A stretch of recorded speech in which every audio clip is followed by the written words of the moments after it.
Boa noite, Júlio. Boa noite, Miri. Boa noite, Arnaldo. Mas temos muitos outros torcedores eufóricos, né? Eu ouvi dizer, eu confesso a você que eu estou resistindo a acreditar nisso, mas eu ouvi dizer que um dos participantes aqui do nosso programa de hoje anda defendendo a bandeiras desfraldadas que Zubeldia seja o técnico da seleção brasileira na Copa de 2024. Não, Arnaldo, não é a Mili, não. É outra pessoa que quer, porque diz que Zubeldia, alegria, é a nova Coqueluche, é o novo Jorge Jesus. Será? Olha, fiquei impressionado com essa simbiose que começa a acontecer entre Zubeldia e a torcida do São Paulo. Zubeldia invicto e ganhando uma atrás da outra, mesmo botando Lucas de ponta direita. Mesmo apesar disso, ele continua ganhando. O homem tem borogodó, diria a Mili. Que fase do Zubeldia. E só pode ser a Mili, né? Porque nunca o Arnaldo Ribeiro iria querer que alguém do universo de clubes fosse levado para o universo de seleções. Isso aí não existe para o Arnaldo Ribeiro. Mais um não. Existe para o Arnaldo. Mais um não. Ô, Mili, boa noite para você. Me explica aí, você quer o Zubeldia na seleção brasileira, é isso? Ou é outro maluco beleza que você quer? Não, pelo amor de Deus, Mili, você não. Não, gente, assim, eu nem sabia desse negócio aí. Certamente não sou eu. Sim, tem borogodó. E agora que deram a ideia, pode levar. Tá dando muito certo. O homem não perde. O homem não Ele perde. E Dorival juntos. Boa noite. São Paulo 2, Tajeres 0. O São Paulo encontrou um pênalti ali no fim do primeiro tempo, mas depois fez um bom segundo tempo, né? Sim, ontem foi, digamos, talvez a partida mais desafiadora do São Paulo sob o comando do Zubeldia até então, né? O São Paulo tinha feito outros jogos contra o Fluminense do Diniz, contra o Abel e o seu Palmeiras, mas ontem, talvez pela situação, né, estar atrás do Talheres na tábua de classificação, ser uma quarta Libertadores. São Paulo há muito tempo não tinha um jogo assim de Libertadores com peso, 56 mil pessoas e tudo mais, contra um adversário bom, que exige, sobretudo fisicamente, do time. Eu acho que por conta disso foi talvez o maior desafio. E por o Talheres ter jogado a Vera, mas a Vera mesmo. Eu acho que a intenção do Talheres em manter uma série de invencibilidade que já durava 17 jogos, perdeu muito pouco nos últimos tempos esse time. Eu achei que o Talheres, tudo bem, vai, então vou jogar pelo empate aqui, mas nossa senhora, a pilha dividida toda hora, dedo na cara do juiz e tal, foi um jogo que parecia um mata-mata. Não era ainda um mata-mata, mas parecia um mata-mata. A gente viu uma terça de confrontos brasileiros que pareciam amistosos, né? O jogo do Flamengo, o jogo do Galo, o jogo do Corinthians, embora valesse a liderança, pouca resistência ofereceu o Racing, mas ontem o São Paulo suou, penou, mas ganhou. Ganhou com algumas virtudes, mas com alguns problemas ainda. O Renato falou brincando, mas ele tem razão.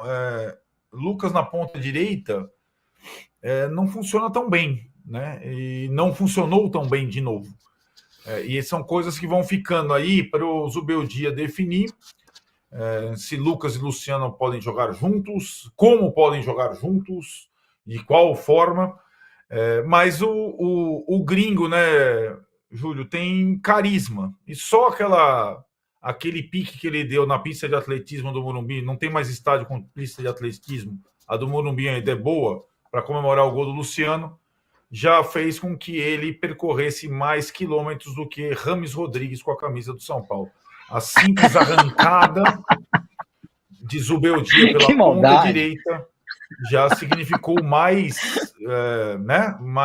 sprints que Rames Rodrigues com a camisa do São Paulo.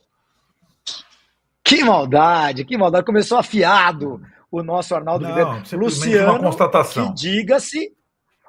Luciano, que diga-se, poderia tranquilamente ter levado o cartão amarelo naquela tentativa bizonha de cavar um pênalti já no meio do segundo tempo. E se tivesse levado o cartão amarelo, teria ficado fora do jogo de ida das oitavas de final. Deu sorte que o juiz não só não caiu na dele, como resolveu não dar o cartão amarelo, porque ele se atira de forma bizonha. Bizarro, É muito feio bizarro, aquela tentativa do Júlio, Luciano de conseguir assim, desculpa interromper, mas eu não quero deixar isso passar. Quando a gente for falar de fair play, jogo limpo, jogo justo, isso aí tem que ser falado. Esse tipo de coisa não é fair play. Não é só colocar lá o rapaz do América em uma situação delicada. É isso aí. Sem dúvida. Sem dúvida.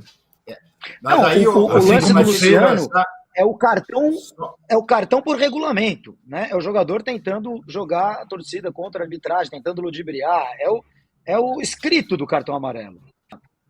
Só que isso aí já é ensinado desde as categorias de base, né?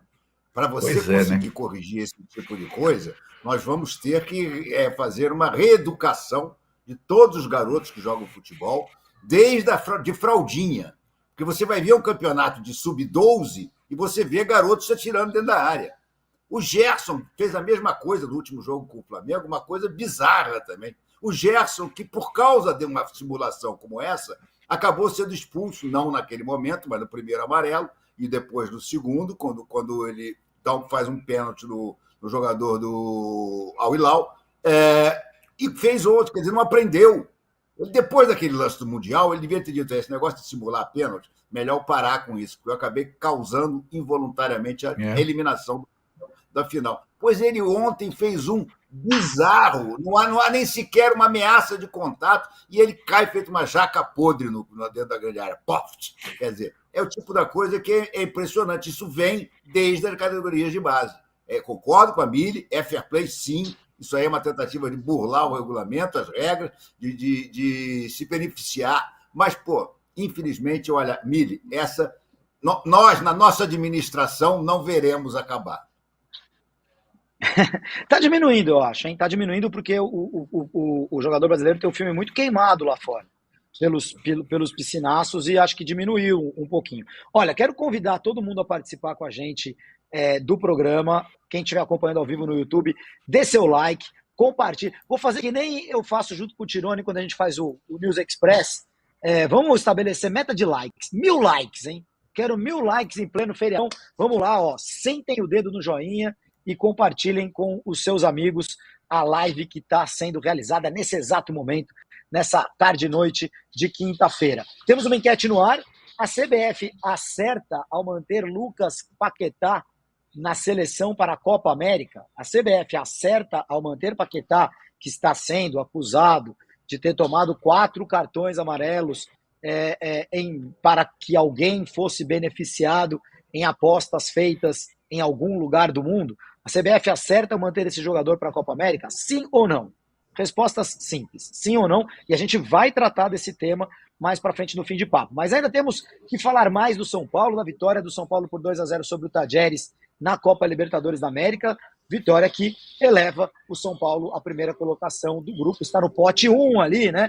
Junto com o Palmeiras, junto com o River, junto com o Atlético Mineiro, junto com o Fluminense, enquanto o Flamengo ficou sozinho, pote 2 entre os times realmente candidatos a título da Libertadores. Vamos pôr na tela, Botafogo. Flamengo e Botafogo. Deixa de ser injusto. Mas o Flamengo meu, Botafogo meu.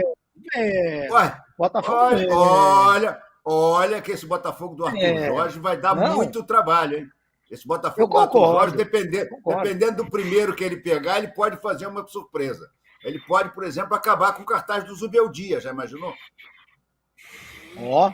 Será? Mas vamos ver o que o Zubeldia está aprontando no São Paulo. Põe na tela aqui, vou pedir para a produção para a gente colocar uma tela que temos produzida com os números do Zubeldia no comando do São Paulo. 9 jogos, 7 vitórias, 2 empates, 17 gols marcados, 4 gols sofridos. Ô Renato, você falou do Lucas na ponta direita. Eu vou querer ouvir os 3 sobre isso. Jogamos com o Lucas ontem, Luciano pelo meio, Nestor pela esquerda, o Juan na frente, a torcida está um pouco na bronca, né? O Caleri vai ser o titular, é lógico, assim que o Caleri tiver condições plenas de jogo. Você não gostou do Lucas pela direita, Renato? Não gosto. Não gosto porque o Lucas não tem mais as características que ele tinha no início da carreira, quando ele jogava pela direita e barbarizava. O Lucas não tem mais a mesma velocidade. O futebol do Lucas murcha quando ele fica ali pela direita. é um problemaço para o Zubeldia resolver, porque ele não pode simplesmente barrar o Lucas, mas ele vai tirar o Luciano, que está resolvendo todos os problemas.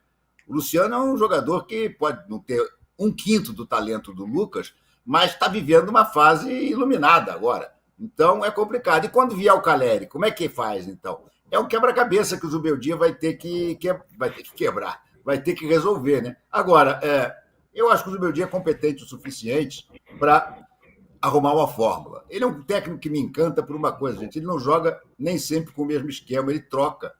Ele é um cara que faz realmente aquilo que a gente diz, né? O bom técnico é o técnico que forma, escala e escolhe a sua tática de acordo com o adversário. Ele tem feito isso no São Paulo. A questão do Lucas, para mim, é um desafio para ele. Não sei o que vocês acharam. Eu achei o Lucas muito apagado ontem. Muito apagado. Inclusive, perdeu o pênalti, né, gente? Tudo bem, deveria ter voltado, o goleiro se adianta, mas ele bateu mal. A verdade é que ele bateu mal. No segundo, ele bateu o pênalti de segurança no meio do gol. Eu acho que o Lucas teve uma atuação muito apagada e as experiências que eu me lembro anteriores do Lucas na ponta direita, na época do Carpini, não estavam funcionando. Para mim, é o único ponto complicado. É o ponto que o Zubeldia tem que parar, pensar e dizer como é que eu vou resolver isso. Porque o Lucas solto, com liberdade para se deslocar por toda a parte ofensiva, ele é muito mais jogador do que preso na ponta direita. Tá mudo, Júlio. Tá mutado? Tá mutado, Júlio. Tá mutado. Vamos lá. Não estava querendo que a algazarra em torno de mim vazasse para o programa. Obrigado por avisar, amigos. Mas, o Arnaldo, eu vejo aqui o Driver no nosso chat no YouTube fala assim: o Rato retorna e o Lucas vai centralizado com o Nestor fazendo a de Bobadilha, Luciano e Caleri na frente. Eu acho bem interessante essa mensagem dele, porque eu ia te perguntar o seguinte: eu ia te perguntar se Nestor ou Rato, no momento em que o Rato voltasse. Pensando aqui em joga o Lucas para o lado, Rato entra pela direita, né? Joga o Lucas para a esquerda, ou então desloca o Luciano, enfim. Mas Caleri, obviamente, Lucas não sai do time, Luciano não sai do time. Quem é o quarto do quarteto? E tá jogando o Nestor, pode ser que volte o Rato. Mas a pergunta do nosso amigo abre uma segunda possibilidade, uma terceira possibilidade, que é o Rato entrar, mas o Nestor não sair do time. O Nestor vir para a volância, ali ao lado do Alisson. Nossa! Eu gosto dessa hipótese contra... Eu lembro do 4-2-4 do Rogério Ceni, do jogo do Del Valle com o Nestor de segundo volante, o Del Valle metendo 2, 3, 4. Isso nunca mais pode acontecer. Desde que Dorival Júnior... Mas porque o Nestor não é bom volante? Porque o Nestor não tem potencial para ser bom defensor? O Nestor só funciona... O Nestor só meio para frente. Ele é incapaz de fazer um desarme. E ele é muito bom do meio para frente. Então ele é um desperdício de segundo volante. Não dá. A grande invenção do Dorival no São Paulo foram 2 volantes mais o Nestor, né? Ou mais o Michel, né? E a grande invenção do Dorival, uma invenção... Olha, ontem teve um São Paulino, o Renato vai lembrar do que eu estou falando. Ele cometeu uma heresia, mas a invenção, aspas, do Alisson como volante, segundo esse São Paulino mais antigo, lembrou a invenção do Dario Pereira como zagueiro. Só isso. Dario Pereira, um jogador talentoso, mais vigoroso, de meio de campo uruguaio, entrou numa emergência na zaga do São Paulo e nunca mais saiu, transformando-se num dos maiores zagueiros da América do Sul. O Alisson era um ponta comum, direito ou esquerdo, comum, que foi perdendo vitalidade para jogar no lado de campo, só tem os rapidinhos. O Renato está falando agora da vitalidade do Lucas. E o Dorival cria um volante. Que rapaz, é outro jogador. Agora, Alisson mais um e Nestor. Não dá para colocar todo mundo, Júlio. A galera adora tentar botar todos os jogadores. O Renato com isso no Flamengo. Tem que botar todo mundo. Tá? Não funciona. Não funciona. Se nem o Dorival acomodou... Mas Nestor ou Rato? Nestor ou Rato? Quero te ouvir, quero ouvir a Mili também, O Nestor é mais completo taticamente. E o Nestor joga do outro lado do campo, né? O Rato joga do lado direito, né?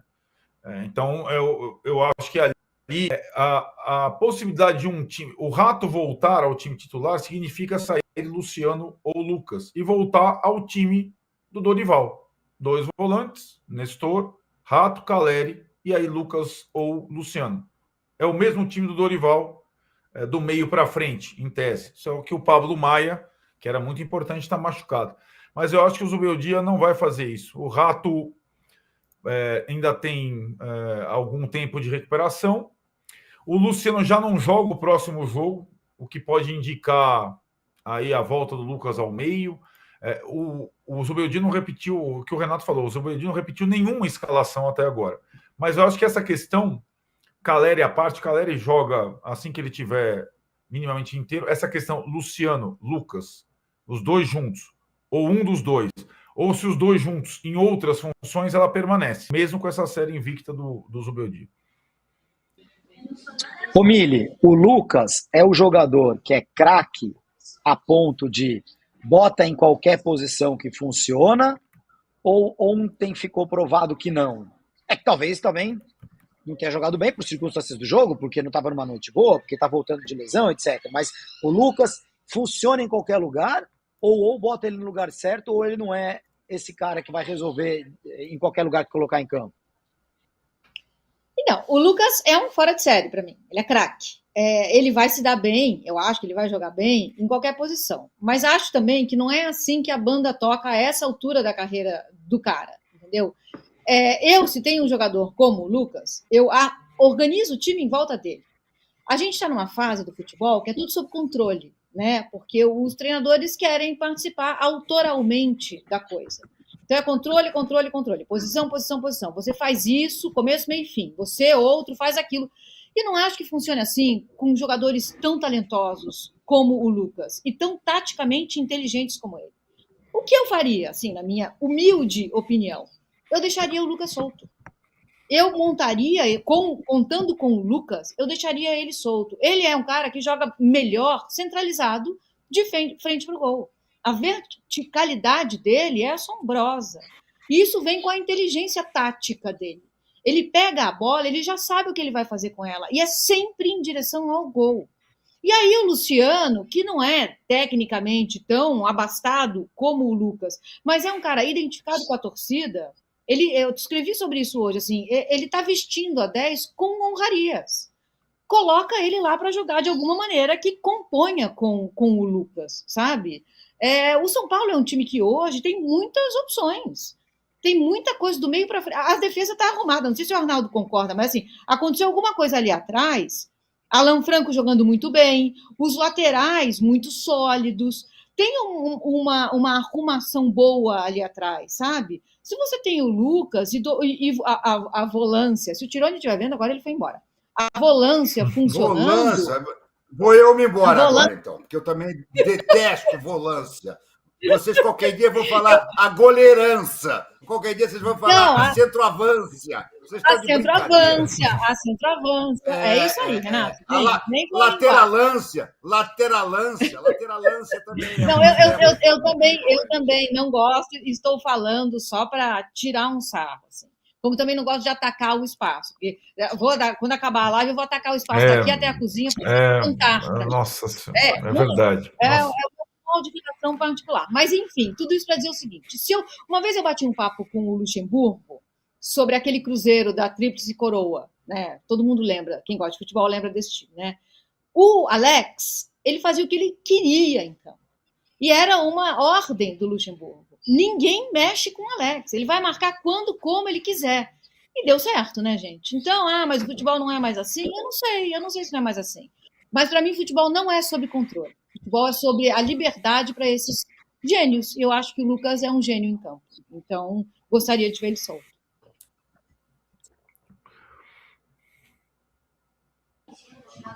Bom, Renato, tem algumas mensagens aqui, ó. O Souza diz que o Zubeldia é um excelente treinador. A Helena Matos fala, está na cara que o Luciano é o jogador que o Zubeldia mais confia, o preferido dele. A Eli Vasconcelos fala, o Lucas não é craque, pessoal. O Guilherme Lima diz, o São Paulo tem que jogar com o Luciano de segundo atacante, alternando com o Lucas de meia. os dois praticamente na mesma posição. E aí eu lembro, e aí corroborando o que a Mili acabou de dizer, que o grande jogo, talvez o grande jogo do Lucas, né, desde essa volta ao São Paulo, foi logo no começo, aquele jogo na Copa do Brasil, lá contra o Corinthians, em que ele jogou bem solto ali, perto do Caleri. Você No lugar do Luciano. No lugar do Luciano. Então, aí eu quero saber do Renato, como é que faz ali na meilância para Lucas e Caleri jogarem juntos. Eu acho que tem que botar Lucas e Caleri, ô Cacilda, vocês falam Lucas e tanta Caleri, bobagem. não, Lucas e Luciano, desculpa. Lucas e Luciano, Caleri. Não, Lucas e Caleri. Para mim tem que ser Lucas e Caleri. Luciano tudo bem, ele resolve, tá? Mas Luciano, para mim é banco nesse time. Com o Lucas bem, com o Caleri bem, o Luciano, para mim, é banco. Simples assim. Claro que o Zubeldia jamais vai concordar comigo, mas o Luciano não joga um terço do que joga o Caleri e o Lucas, entendeu? Para mim, é Caleri de centroavante e Lucas chegando. Dupla de atacante, 4-4-2. Muito simples, não tem dificuldade. Só que o Zubeldia não vai... E aí, Nestor e Rato. Isso. Nestor e Rato, tira o Luciano. Sim. Tira o Luciano. Ou então você bota o Luciano de lado. Luciano jogou anos no Fluminense de lado de campo. Entendeu? Agora, você sacrifica, entre aspas, o Luciano e não o Lucas, né? Exatamente. Eu prefiro sacrificar o Luciano do que sacrificar o Lucas. O Ancelotti dá umas entrevistas que eu sou apaixonado pelo Ancelotti. Assim como a Mili é apaixonada pelo Diniz, eu sou apaixonado pelo Ancelotti. O Ancelotti é o Guardiola da velha guarda. Ele diz uma coisa que é o seguinte: quando eu tenho um jogador excepcional, eu monto o meu time em torno dele. Ele já disse isso com todas as letras. Quando eu tinha o Cristiano Ronaldo, o Real Madrid jogava em função do Cristiano Ronaldo. Quando eu tenho agora o Vini Júnior, eu vou fazer o Madrid jogar em torno do Vini Júnior. Ele contrariou, inclusive, o próprio Vini, que não queria passar a jogar mais solto, mais centralizado, com liberdade para todos os lados do campo. E está jogando essa barbaridade que está jogando. Tenho certeza que vai fazer um gol na final da Liga dos Campeões, e aí eles vão ser obrigados a dar o melhor do mundo para o Vini Júnior, né? Ao contrário do Marca, que fez aquela calhordice de fazer uma seleção do Campeonato Espanhol e não botar o Vini Júnior. Enfim, para mim é Lucas, Caleri e mais 9. Júlio, eu só vou botar uma pimenta. Eu conheço o Lucas desde que ele era Marcelinho, né? Certo? Sim. Porque ele era muito parecido com o Marcelinho. Quem não sabe a história, muito parecido com o Marcelinho Carioca. O apelido dele na base de São Paulo era Marcelinho. Aí ele subiu com o Marcelinho. E ele veio da escola do Marcelinho. Passou pelo Corinthians. Exatamente, passou pela escola do Marcelinho. E parecia fisicamente com o Marcelinho. O jeito até de bater na bola. Bom, então, eu acho o Lucas, sempre achei um bom jogador, mas nunca achei um craque. E acho que a diferença dele para o Luciano não é tão grande, sinceramente. Hoje. Então, eu não acho tão simples a solução. O Lucas é muito melhor que o Luciano. Claro que o Luciano também paga pelo extra-campo, pelo extra-jogo, sabe? Pelas simulações, como a Mili falou, pelos chiliques, pelos cartões, pelas decisões, às vezes, pelas suspensões. Mas o Luciano é um jogador mais decisivo que o Lucas, por incrível que pareça. O Luciano é jogador de 1-0 ou de 2-0. Então, não é. Eu acho que o Zubeldia. Qual que é a coisa interessante e intrigante? O Zubeldia assumiu o São Paulo com a página em branco.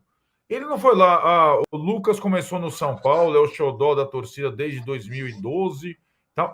Ou o Juan tá queimado. Ou ele assumiu com a página em branco. E o Luciano, essa temporada, ele tá muito bem fisicamente. Foi a primeira vez que ele não é bobo. Às vezes ele toma decisões bobas. Mas o que ele faz? Ele treinou pela primeira vez nas férias. Emagreceu, porque ele sabia. Eu tenho Libertadores, eu tenho o Lucas, eu tenho o Rames, eu tenho o Caleri. Ou eu vou me matar, ou eu vou sobrar de novo, que nem na final da Copa do Brasil, que o Dorival me deixou no banco. E ele tá se matando. Ontem ele faz um gol aos 90 minutos, ele tá inteiro fisicamente ainda. 90 minutos de jogo. Então, para tirar o Luciano, não vai ser tão simples, porque ele está bem. E, por incrível que pareça, teve um jogo que deu uma pista para mim de juntar os três, Luciano, Lucas e Caleri, quem deu a pista foi o Carpini. Não foi nem o Dorival e nem o Zubeldia. O Carpini, rapaz. Carpini que conseguiu fazer nada no São Paulo, mas teve um jogo contra o Palmeiras, que é um adversário sempre desafiador. Como nada, né? Que foi mal, mas Carpini... nada não, né, Arnaldo? Coitado do Carpini. Ganhou o Itaquera, não fez nada no São Paulo. Quebrou o tabu, venceu a Supercopa, não. Mas quando ele saiu, o time não existia. Era uma terra arrasada. Nesse aspecto, né? Então, e aí acho que o Zubeldia teve que meio que começar do zero. Mas ele um time com 3 zagueiros, uma linha de 4, com 2 alas e 3 atacantes. Ele não tinha o Caleri nesse jogo, contra o Palmeiras. Jogaram Luciano, Lucas e Ferreirinha, porque o Caleri estava machucado. E o Ferreirinha não jogou de ponta. Os 3 jogaram sem posição fixa no ataque, porque os lados do campo eram preenchidos pelos alas e 2 deles voltavam um pouco para cobrir os volantes sem precisar fazer aquelas voltas malucas, sabe, atrás dos laterais adversários. E funcionou muito bem contra o Palmeiras. Muito bem. O Abel se atrapalhou. O jogo foi 1-1. O Rafael Veiga até empatou o jogo de pênalti. Foi aquele jogo do Candançan, daquele pênalti do Rafael no Murilo, aquela brincadeira. Lembra aquela brincadeira do VAR? Rafael bola, o Candançan. Mas o São Paulo funcionou com um trio de ataque sem se destabilizar taticamente, com o Lucas e o Luciano jogando livremente, sem um prejudicar o outro. Aí eu não sei se eu mando esse VT para o Zubeldia dar uma olhada ou se ele já viu, mas é uma opção interessante. Ainda mais quando você não tem o Pablo Maia. Porque o Pablo Maia está machucado. Então você perde um cara do meio. Né? Você perde o Pablo Maia, vai perder o Bobadilha para a seleção paraguaia. É uma opção jogar 3 zagueiros, 2 alas e o trio na frente. É uma opção. Muito bem, muito bem. Vamos ver como é que ficou o grupo de São Paulo? Põe na tela. Classificação final do grupo de São Paulo. São Paulo passou o Tajeres no saldo de gols. Né? Os 2 deram uma tropeçada contra o Barcelona de Guayaquil. Os 2 um venceu o outro, né? O Tajeres ganhou na Argentina e o São Paulo ganhou no Morumbi ontem. E tá aí no saldo de gols, São Paulo com saldo de 7, o Tajeres com um saldo de 4. O Barcelona de Guayaquil vai disputar a Copa Sul-Americana. Qual?